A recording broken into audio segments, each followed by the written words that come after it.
పేద విద్యార్థుల ఆశలను బలికొనేలా చంద్రబాబు సర్కార్ వ్యవహరిస్తోందని మాజీ మంత్రి విడుదల రజనీ మండిపడ్డారు. రేపు మళ్లీ తాము అధికారంలోకి వస్తామని ఆమె కూటమి నేతలకు హితవు పలికారు. ఎంతో మంది పేద ప్రజలు ప్రభుత్వ భరోసా కోసం ఎదురుచూస్తున్నారని రజనీ చెప్పుకొచ్చారు. రాష్ట్రంలో వైట్ కోట్ విప్లవం రావాలనే జగన్ ఆశయాన్ని కూటమి ప్రభుత్వం ప్రైవేటు పరం చేయాలనే ఆలోచనను భ్రష్టు పట్టించిందని ఆమె విమర్శించారు. నిన్న మేమున్నాం, నేడు మీరున్నారు, మళ్ళా రేపు మేము వస్తాం. గవర్నమెంట్ అనేది ఒక కంటిన్యూస్ ప్రాసెస్, ఇది ఒక కంటిన్యూస్ ఇన్స్టిట్యూషన్.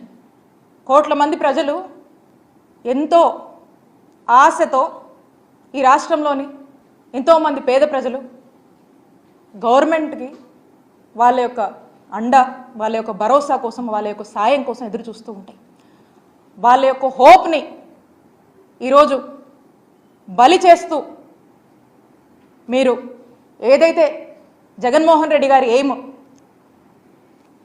ఈ రాష్ట్రంలో వైట్ కోట్ రెవల్యూషన్ రావాలి, ఈ రాష్ట్రంలో వైట్ కోట్ రెవల్యూషన్ తేవాలి, ఇక్కడున్నటువంటి మెడికల్ ప్రొఫెషనల్స్ దేశం మొత్తం కూడా వైద్య సేవలు అందించాలి, ఇక్కడున్నటువంటి పేద ప్రజలకు ఉచితమైనటువంటి నాణ్యమైనటువంటి వైద్య సేవలు ఈ రాష్ట్రంలోనే అందించాలనేటువంటి ఎయిమ్ ఏదైతే ఉందో ఆ ఎయిమ్ని కూటమి ప్రభుత్వం మీ ప్రైవేటైజేషన్ పద్ధతిలో డిఫీట్ చేయొద్దు అని మీకు తెలియజేసుకుంటున్నాను.